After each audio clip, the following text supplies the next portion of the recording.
Ni dhanashara Addis Ababa, Juba, Djibouti, Kampala, Dar es Salaam na hapa Nairobi.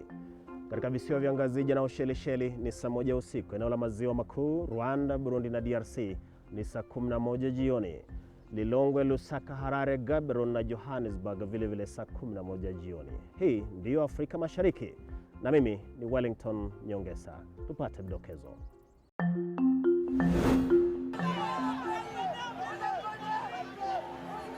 Tishio la Gabon kuteketea baada ya Ping kutangaza kushinda uchaguzi, huku serikali ikimtangaza Rais Ali Bongo kuwa mshindi. Je, Ping ataishinda familia ya Bongo ambayo imeongoza Gabon kwa zaidi ya miaka 40? Shirikizo zaanza kwa Joseph Kabila kuandaa uchaguzi baada ya serikali yake kutangaza kwamba uchaguzi utafanyika mwezi Julai mwaka ujao. Britain won the contract, but later the Secretary General again wrote to Liberty extending the contract. So that is a total contradiction. It means actually we have two schemes running. Ishara za ufisadi katika bunge la Afrika Mashariki baada ya kampuni ya Britam kupokonywa tenda na kupewa kampuni nyingine kwa gharama ya juu zaidi. Our country now today stands unprotected. Our children are unprotected. Na mvutano kuhusu mapenzi ya jinsia moja kuendelea nchini Uganda baada ya mahakama moja kuu kuivuruga sheria iliyoharamisha mienendo ya ushoga na usenge. Kwenye swala kuu, TICAD imekamilika jijini Nairobi wiki jana, na je, manufaa ya makongamano kama hayo kwa Afrika ni yapi?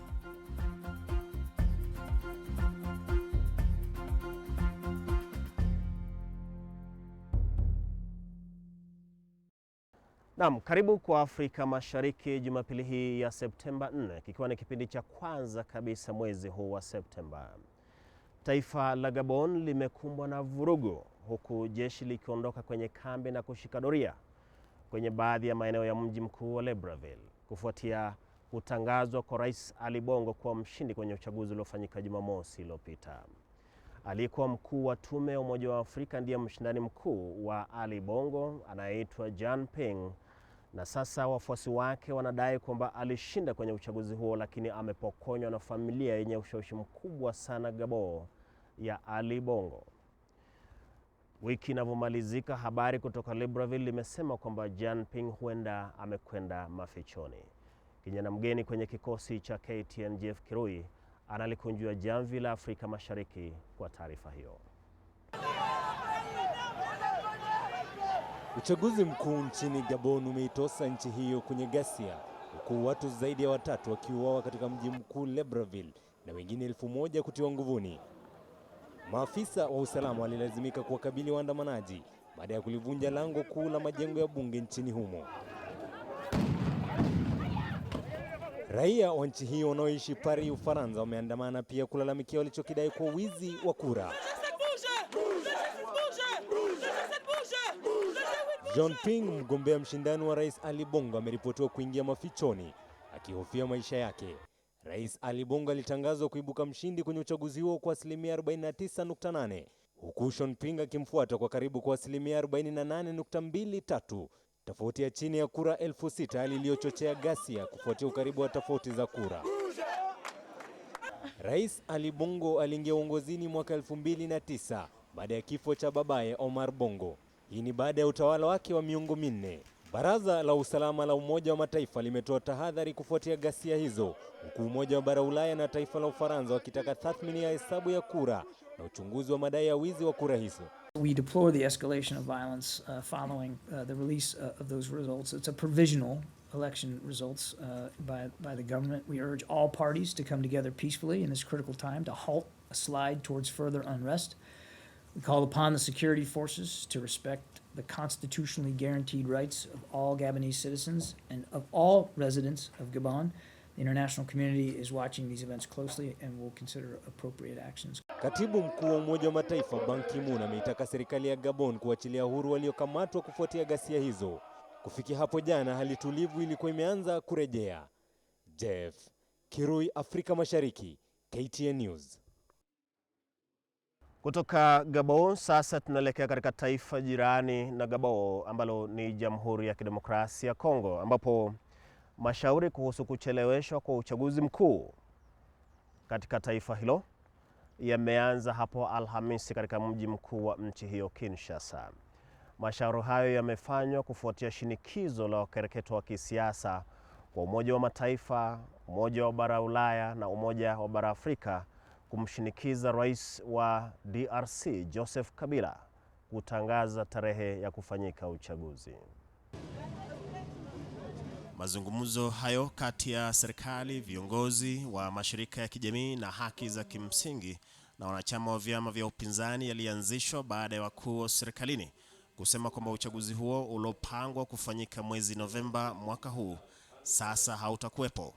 Serikali ya Rais Kabila imesema mwezi jana kwamba uchaguzi huo sasa utafanyika mwezi Julai mwaka ujao. Sababu iliyotolewa ni kwamba wapiga kura zaidi wapya wanafaa kusajiliwa kwanza. Je ne suis donc pas venu ici. I haven't come here to take sides with X or Y. I haven't come here to be partisan. I've come here to serve Congo and to serve Africa. That is why I threw myself into the job of facilitator soon after my nomination. Je suis venu ici pour servir le Congo et pour servir l'Afrique. Nous allons lancer un appel fraternel. We are going to appeal to our brothers at the Union for Democracy and Social Progress and G7 and other UDPS allies to come and join us. You are a facilitator. Your role is to join us together, majority and opposition, under the arbitration of civil society and the vigilance of the Congolese people, to see who will be the first to violate the constitution. And indeed, during the preparatory work, the majority already say they wanted a third mandate for President Kabila. This will not come from us, and we will not accept that. Les gens de la majorité l'ont démontré. Et donc nous sommes venus. We have come to tell our friends within the majority and before the international community that this is time to understand that the Congolese people need, just as our forefathers demanded independence, that the political process be anchored in law.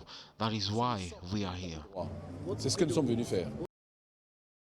Sasa tunapanda kaskazini, tunaingia nchini Somalia ambapo shirika la Umoja wa Mataifa linaloshughulikia masuala ya Somalia UNISOM limekuwa likiendeleza mafunzo maalum kwa wanahabari wanaohudumu katika nchi hiyo kuhusu jinsi ya kuripoti na kuangazia uchaguzi. Kumbuka kwamba mwisho mwezi huu wa Septemba taifa la Somalia linafanya uchaguzi. Warsha hiyo imekuwa miongoni mwa vikao vya utoaji mafunzo kwa ufadhili wa Umoja wa Mataifa kwa wanahabari wanaohudumu nchini Somalia. Wakati wa warsha iliyofanyika Agosti 21 na 22, msemaji wa shirika la UNISOM mjini Mogadishu Joseph Contreras amesema kwamba warsha hizo zinaandaliwa kutoa ufahamu wa utaratibu wa uchaguzi unaotarajiwa nchini humo mwaka huu. Umoja wa Mataifa umesema kwamba uchaguzi wa mwaka huu ndio utakuwa daraja ya uchaguzi wa kufaa wa mwaka 2020 ambao umekuwa ukikarabatiwa ili kuwa bora kuliko ule wa mwaka 2012. Baadhi ya masuala yaliyofunzwa kwenye warsha hiyo ni mbinu za kufaa kuangazia kampeni za uchaguzi, kalenda ya utaratibu wa uchaguzi, nafasi ya Umoja wa Mataifa kwenye uchaguzi na kanuni za taaluma ya wanahabari. Kutoka Mogadishu sasa tunavuka mipaka miwili hivi, tunaingia nchini Uganda. Raia wenye mienendo ya ushoga na usenge sasa wana idhini ya kutotiwa nguvuni na vyombo vya usalama baada ya mahakama moja kuu kukomesha sheria inayoharamisha ushoga na usenge nchini humo. Hata hivyo, raia wengi wa Uganda ambao ni watetezi wakuu wa desturi za Kiafrika wameapa kupinga maamuzi ya mahakama hayo katika mahakama ya juu ya taifa la Uganda. Dada mgeni kwenye kikosi cha KTN Cecilia Wakesho anaarifu. Vuta ni kuvute kati ya serikali ya Uganda na jamii ya mashoga na usagaji nchini humo huenda isiishe hivi karibuni.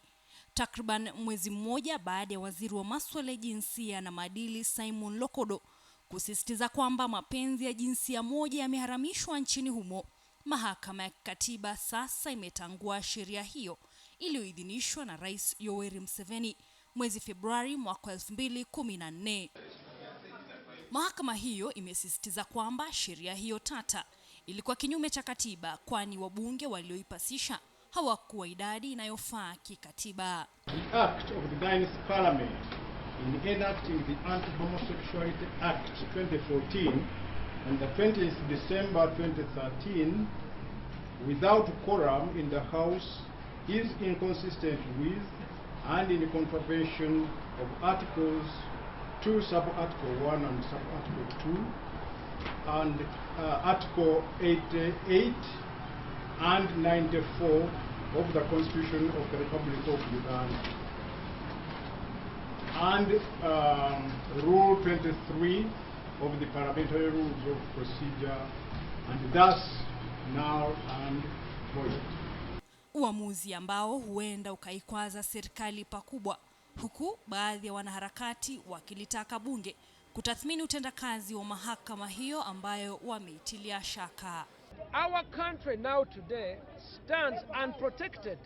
Our children are unprotected, and this lays a precedent that we must ask.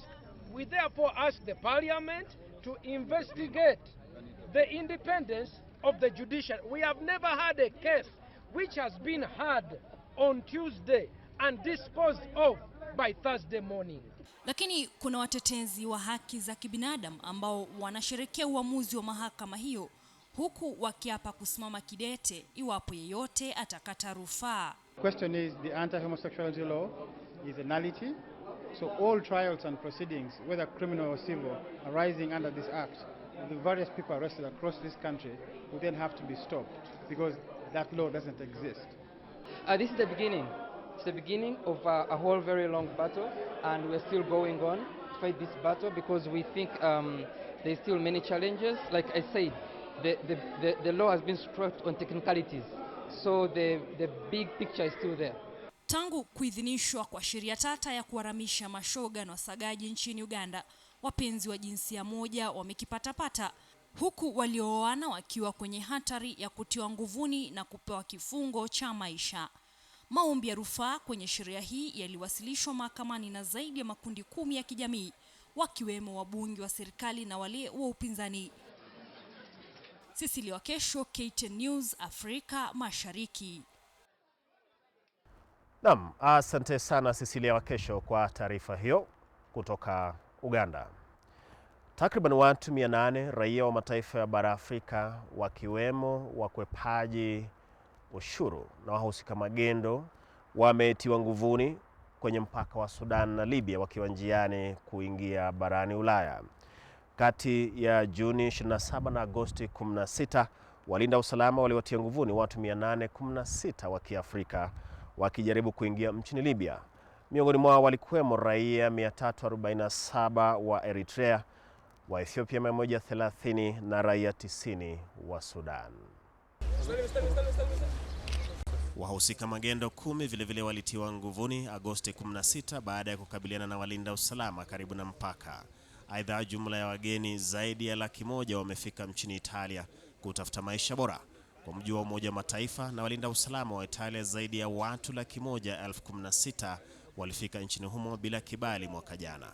Wahamiaji wengi wanaotoroka nchi zao hutoka magharibi ya Afrika na upembe wa bara Afrika. Hebu sasa tuondoke kwenye masuala ya raia wa mataifa ya bara Afrika kukimbilia bara Ulaya. Sasa tuingie Arusha katika bunge la Afrika Mashariki IALA. Ishara za ufisadi zimeanza kuibuka kwenye bunge hilo baada ya kampuni moja ya bima kutoka Kenya iitwayo Britam kushinda tenda, lakini ikapokonywa na kamati ya utoaji tenda, ambapo kampuni nyingine imepewa tenda hiyo kwa gharama ya juu zaidi. Mwakilishi wetu wa Tanzania Rajabu Hassan karibu kwa wiki 2 sasa amekuwa mjini Arusha akifuatilia vikao vya bunge hilo, na sasa naarifu kinachoendelea kuhusu swala hilo la ufisadi. Kamati hii ya sheria na taratibu za bunge la Afrika Mashariki inataka majibu sahihi juu ya dalili ya kuwepo ulaghai katika kutoa zabuni ya bima kwa wabunge wa bunge hili. Siku ya Jumatano asubuhi, Katibu Mkuu Msaidizi Enos Bukuku alieleza mchakato ununuzi ulikuwa na kasoro. Pia ushahidi wa mkurugenzi wa idara ya rasilimali watu na utawala Bwana Joseph Ochwada unaonyesha kuwa kampuni ya bima ya Britam ilishinda zabuni ya kutoa bima kwa wabunge na kukataliwa baadaye bila sababu iliyowekwa mezani.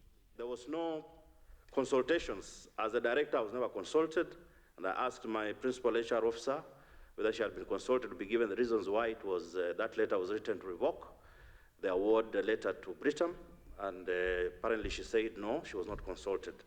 Zabuni iliyotolewa ilipaswa kufika ukomo mwezi Juni, na gharama yake ikiwa karibia dola za Kimarekani 500,000, na wakati kampuni ya Britam ilishinda zabuni iliyo na gharama karibia dola za Kimarekani 480,000 kutoa bima kwa miezi 12, na hicho ndicho kiini cha kashfa hii. Britam won the contract, but later the Secretary General again wrote to Liberty extending the contract.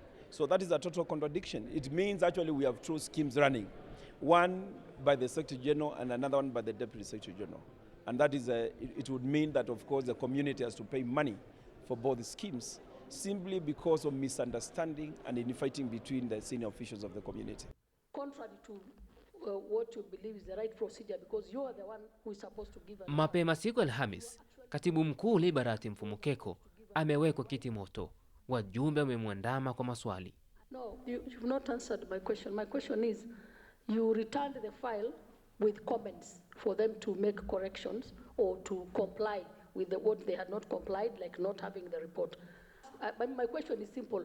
Was it in writing or was it verbal? I believe I wrote on a small note, but I spoke to him too. But Honorable, the people in the procurement, they know that they have, when the file comes to me, it has to come with the procurement committee report. When it comes to me without a procurement committee report, it's just as if they have not given me anything. Peter Mathuki, mwenyekiti wa kamati inayochunguza swala hili, ameiambia KTN News kuwa hasara inayoweza kupatikana kutokana na mchakato huu ni kubwa. Britam had tendered for let's say $400,000 and Liberty, I'm told, it had tendered for over $700,000, and both are running concurrently. It would mean obviously then the community will be losing close to over $400,000 for in one financial year. And this is something that ought to have been honestly secured if the senior officials of the community had agreed and taken a position, because there is a clear abuse of the procurement procedures. And that is what we are saying, that that's really a big problem. And we will come to the bottom of the matter once we sit down as a committee and final note on the report. And also to note that the Britam have a notification. Liberati Mfumukeko kutoka Burundi alishika wadhifa wa katibu mkuu wa EAC mwezi Aprili mwaka huu, na kashfa hii inatikisa ofisi yake, ijapokuwa amejitetea kuwa si mwenye hatia. Rajabu Hassan, KTN News, Afrika Mashariki, Arusha, Tanzania. Na sasa tunaingia nchini Kenya, ambapo utaratibu wa kumwajiri jaji mkuu mpya na naibu jaji mkuu umeanza na utaendelea kwa takriban mwezi mzima. Majaji na mawakili wamekuwa wakihojiwa, huku ikiibuka kwamba huenda baadhi ya majaji wa Kenya hawalijui vyema taifa lao. Jaji mmoja aliwashangaza wa Kenya kwa kukiri kwamba hawajui magavana wa kaunti 3, kaunti ya West Pokot, Tharaka Nithi na Mandera. Kijana chapchap Francis Mtalaki amekuwa akifuatilia vikao hivyo na mahojiano hayo, na naarifu kuhusu yanayojiri. In Nairobi. Idara ya mahakama wikendi hii ndio imekuwa ikimulikwa sana nchini Kenya wanapomtafuta mrithi wa jaji mkuu Willy Mutunga.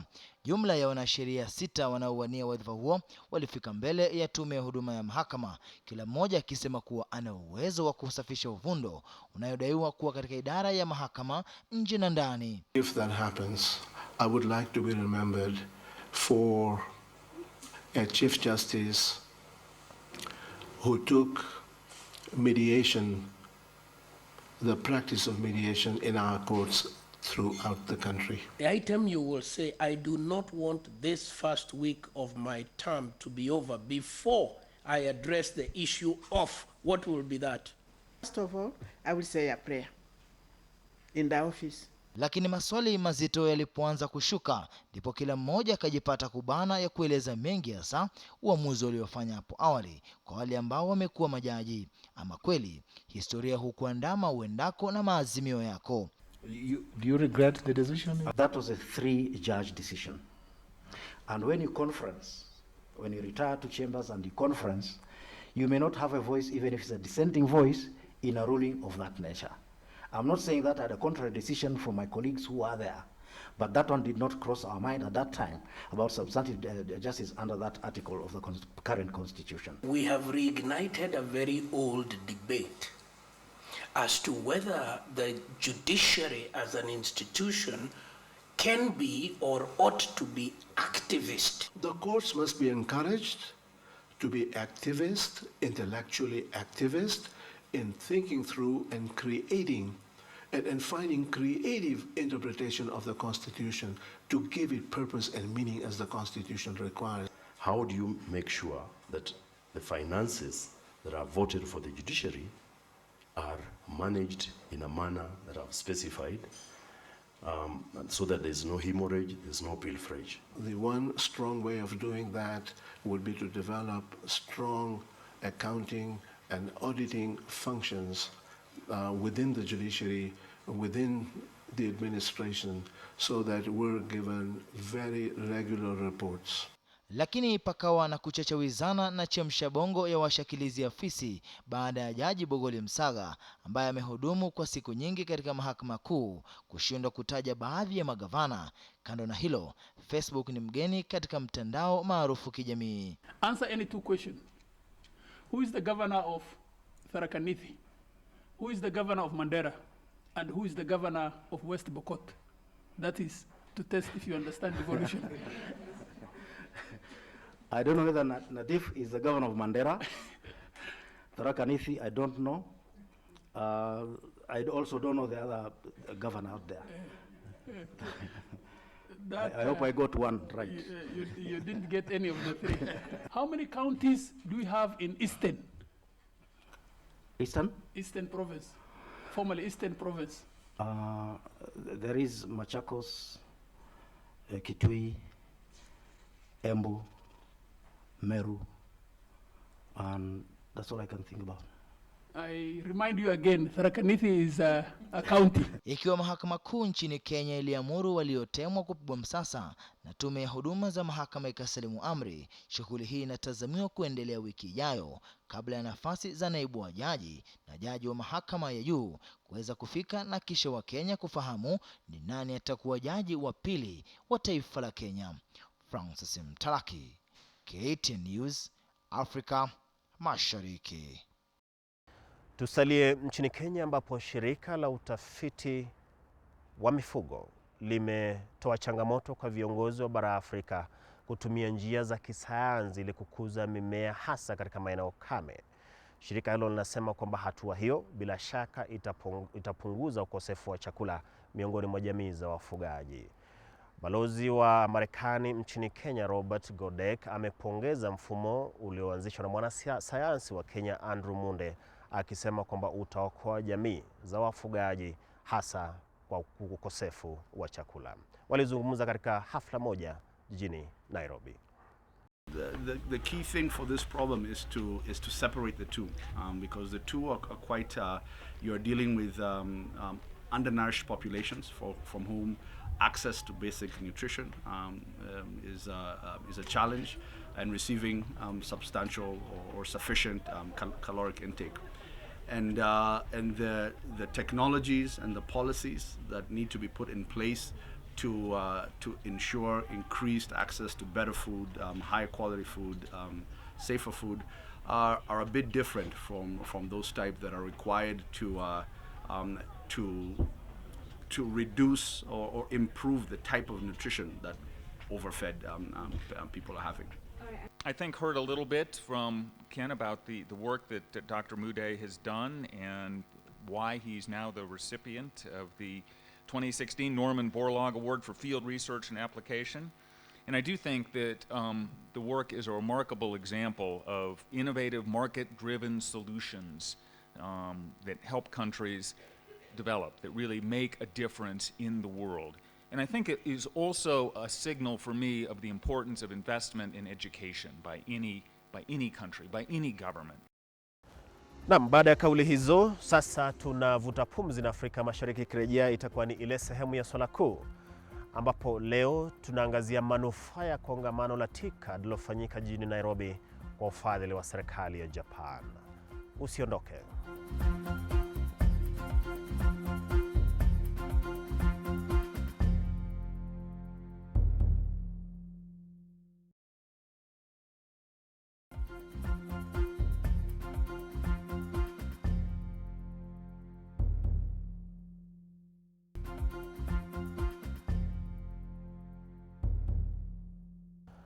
Naam, karibu tena kwa Afrika Mashariki. Kwenye swala kuu, maswali mengi yamekuwa yakiulizwa kuhusu ni kwa nini Rais wa Tanzania Dr. John Pombe Magufuli hakuhudhuria mkutano wa TICAD uliofanyika jijini Nairobi.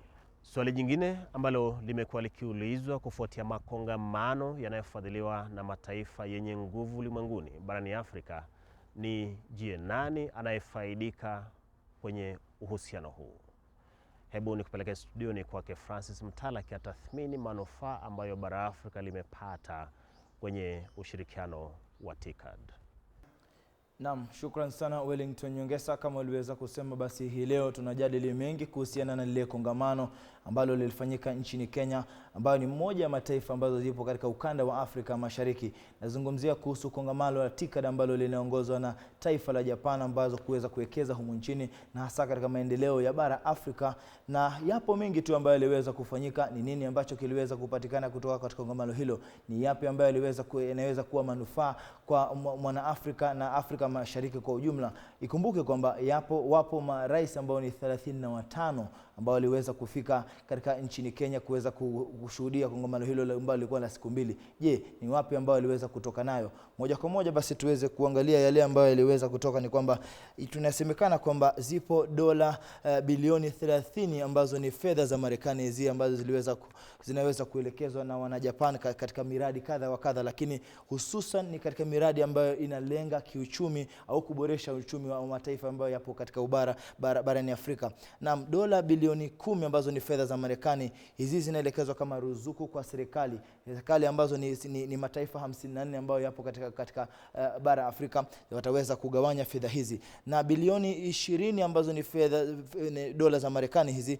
zitaweza kuelekezwa katika upande wa wawekezaji wa kibinafsi. Hii ni kuweza kuboresha mengi ambayo yanaletwa na wawekezaji katika bara Afrika. Tukisonga mbele kuhusiana na fedha, ni kwamba fedha hizo zitaweza kutumika kufadhili miradi kadha wa kadha. Baadhi ya miradi ambayo inatazamiwa basi kuweza kufadhiliwa ni katika sekta ya teknolojia. Sekta ya teknolojia basi iweze kufahamu mengi ni kwamba katika ukanda wa bara Afrika bado haijakuwa na inahitajika kuboreka zaidi.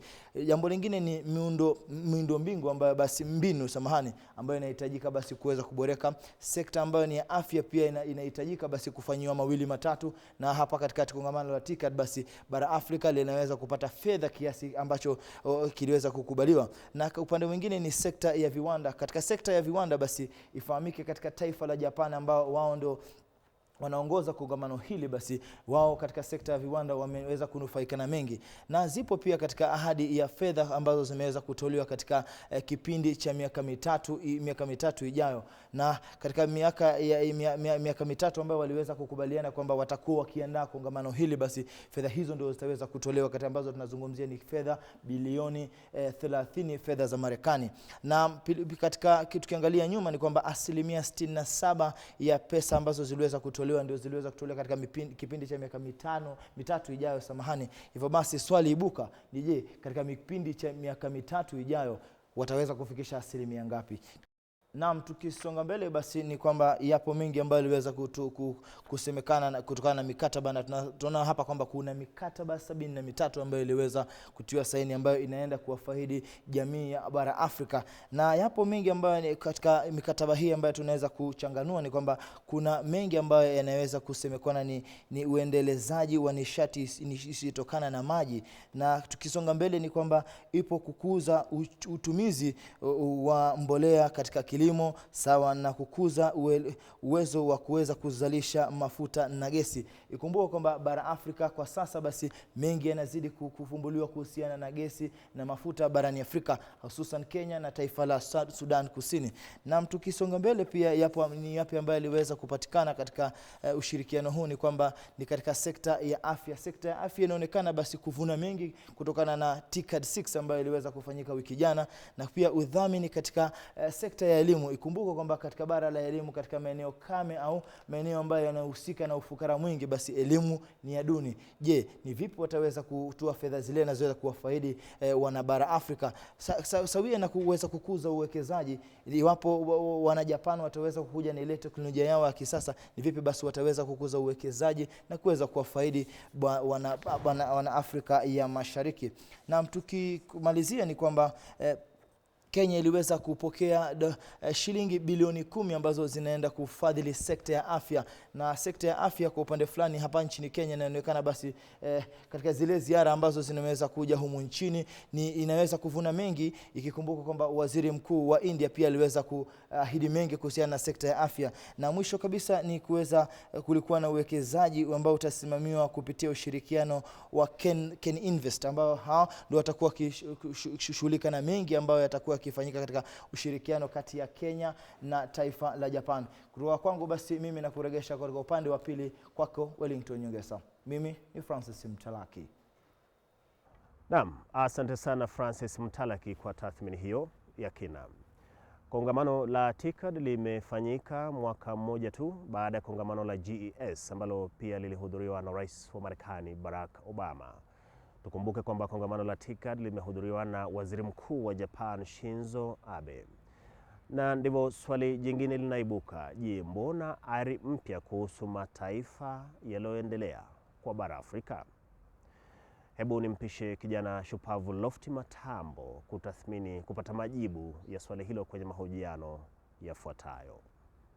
Naam, shukran sana Bwana Wellington Nyongesa. Katika swala kuu leo tunaye Waweru Miruru ambaye ni mhasibu mwanauchumi, mshauri wa masuala haya ya uchumi na vile vile mwenyekiti wa chama cha kisiasa cha Third Way Alliance. Yuko hapa, tunachambua umuhimu wa mikutano ama makongamano haya ya kibiashara ambayo yamefanyika Kenya kutoka mwaka jana. Tukawa na Rais wa Marekani Barack Obama. Mwaka huu tumekuwa na UNCTAD, tumekuwa na TICAD, na viongozi mbalimbali wamekuwa hapa Kenya kama huyu Waziri Mkuu wa Israeli Bwana Benjamin Netanyahu.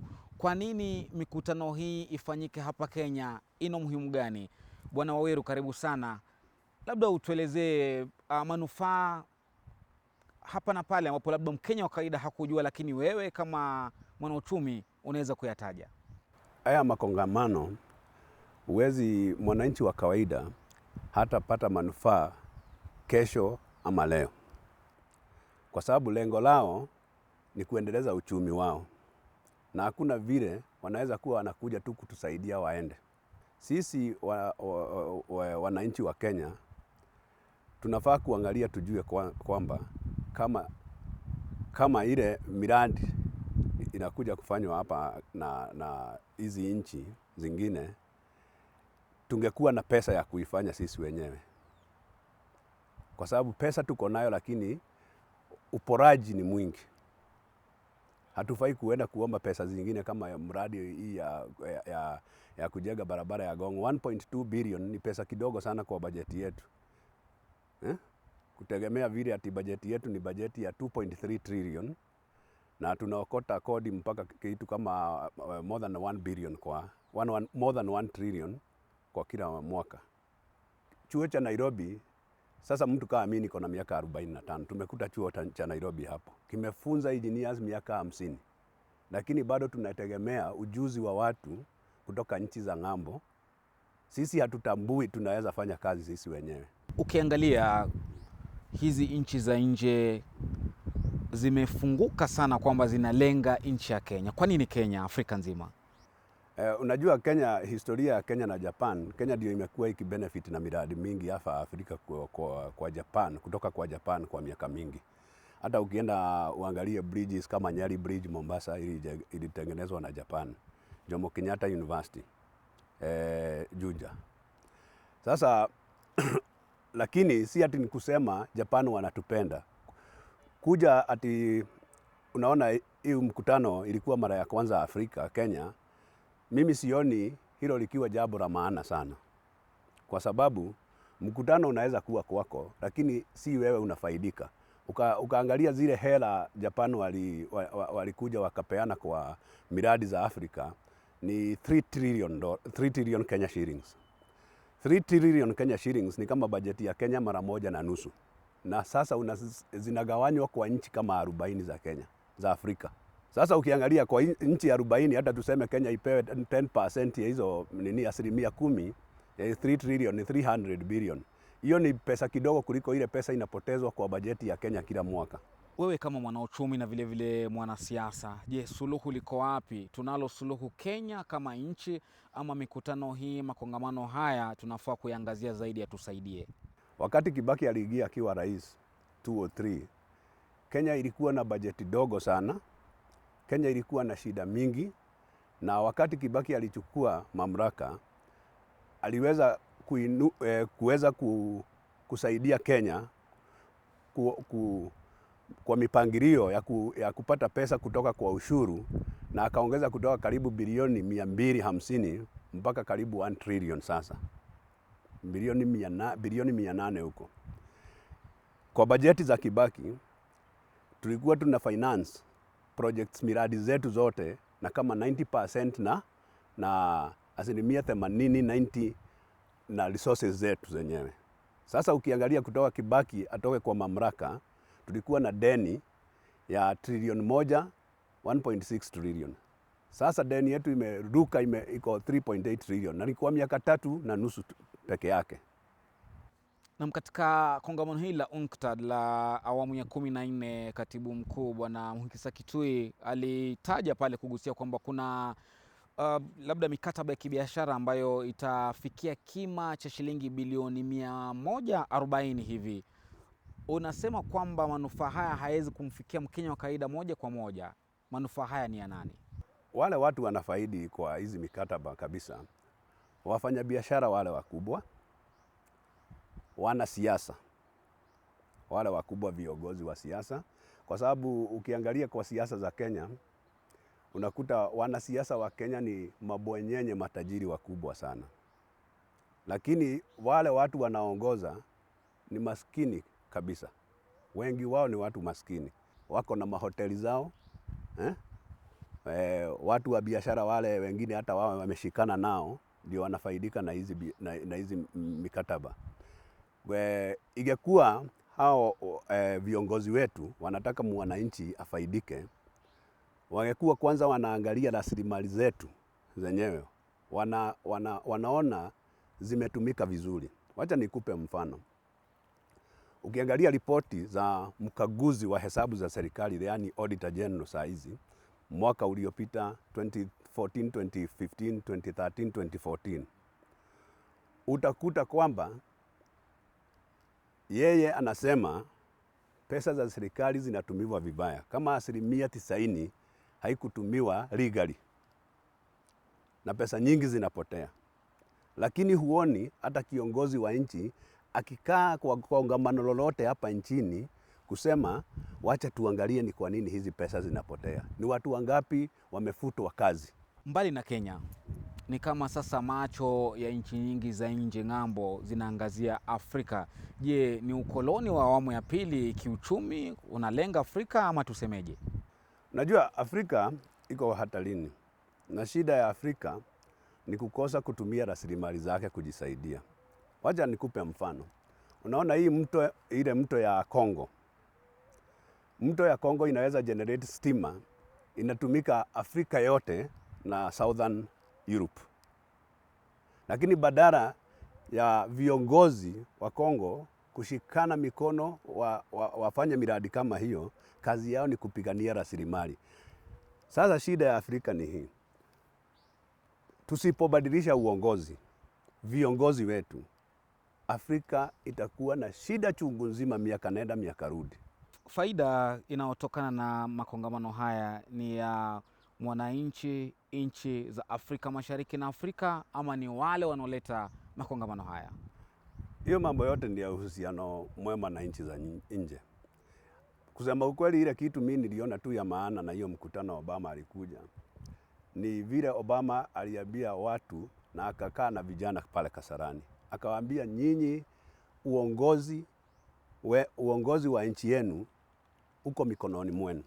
Na asante sana Bwana Miruru Waweru. Viongozi wa nchi za Afrika Mashariki na Afrika wafanyeje ili manufaa mikataba hii iweze kumfikia mwananchi wa kawaida? Hilo ni swala kuu. Kutoka kwangu sina la ziada na kuregesha kwake Wellington Nyongesa.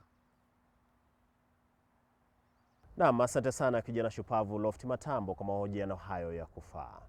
Hebu tuelekee angani sasa, tuingie ugaibuni ambapo Michel Temer wiki iliyomalizika ameapishwa kuwa rais mpya wa Brazil baada ya baraza la Seneti kupitisha hoja ya kutokuwa na imani na Dilma Rousseff. Bi Rousseff ametuhumiwa kosa la kutatiza bajeti ya taifa kwa manufaa yake binafsi, katika hatua iliyoibua wasiwasi kwamba huenda rais ameanza kuwa mfisadi. Maseneta 61 walipiga kura ya kumtimua huku 20 wakipinga hoja ya kumwondoa. Idadi hiyo ilitimiza hitaji la thuluthi mbili ya idadi nzima ya maseneta kwenye baraza hilo kuu la taifa la Brazil. Michel Temer ambaye amekuwa makamu wa rais sasa atahudumu mhula uliosalia wa Bi Dilma Rousseff unaofaa kukamilika mwezi Januari mwaka 2019. Mwanasiasa huyo wa chama cha PMDP amekuwa akihudumu kama kaimu rais tangu bunge la Brazil lilipopitisha hoja ya kumwondoa Bi Rousseff, na hivyo akalazimika kuchukua likizo ya lazima. Kwenye mkutano wake wa kwanza wa baraza la mawaziri, Temer amesema kwamba enzi mpya imeanza nchini Brazil. Kutoka Brazil, taifa la bara la Amerika Kusini, sasa tunapanda juu kabisa kuelekea nchini Marekani ambapo mpeperushaji bendera wa chama cha Republican Donald Trump amewaambia Wamarekani kwamba amefanya makubaliano na rais wa Mexico kwamba akisha kuwa rais atajenga ukuta kwenye mpaka wa Marekani na Mexico ili kuwafungia nje watu wanaohusika ulanguzi na kuvuka mpaka. Lakini tangazo hilo la Trump limekosolewa vikali na serikali ya Mexico, ikisema kwamba hapakuwa na makubaliano na wala Mexico haitahusika kwenye ujenzi wa ukuta kwenye mpaka huo. Kijana mtulivu Mark na Maswa anaarifu. Wananchi wenye asili ya Kilatino wakiandamana dhidi ya mgombezi wa urais tikiti ya Republican Marekani Donald Trump. Na baada ya ziara yake majuzi Mexico, Trump alikariri msimamo tata wa kuwafungia wahamiaji wa Kilatino nje ya Marekani kutumia ukuta mkubwa. We will build a great wall along the southern border. After meeting with their wonderful president today, I really believe they want to solve this problem along with us, and I'm sure they will. Trump anashikilia kwamba alifanya mashauriano ya kufana na rais wa Mexico Enrique Pena Nieto, lakini ujumbe wa rais huyo ukasema hamna wakati walipoafikiana kujenga ukuta huo. We had a very substantive, direct and constructive exchange of ideas over quite a period of time. I was straightforward in presenting my views about the impacts of current trade and immigration policies. Trump amekosolewa vikali kuhusu sera zake za kuziba mianya ya uhamiaji, jamii za Walatino na Wamarekani weusi wakiziona kama aina ya mfumo wa ubaguzi wa rangi. Kinaya ni kwamba mkewe Trump, Melania, pia ni mhamiaji kutoka Slovenia, na babu yake Trump, Fred, pia alifika Marekani kutoka Ujerumani. We are going to suspend the issuance of visas to any place where adequate screening cannot occur. Aidha, umaarufu wa Trump dhidi ya mpinzani wake wa Democrat Hillary Clinton unazidi kukaribiana, kwa mujibu wa mashirika ya Reuters na Ipsos. Wamarekani wataingia debeni Novemba 8 mwaka huu kupiga kura za urais. Mark na Maswa, Afrika Mashariki, KTN News. Na sasa tunavuta pumzi tena, na Afrika Mashariki ikirejea itakuwa ni awamu ya Maisha Afrika, makala ambayo husimulia maisha ya vijijini na mijini ya wenyeji wa bara Afrika. Usiondoke.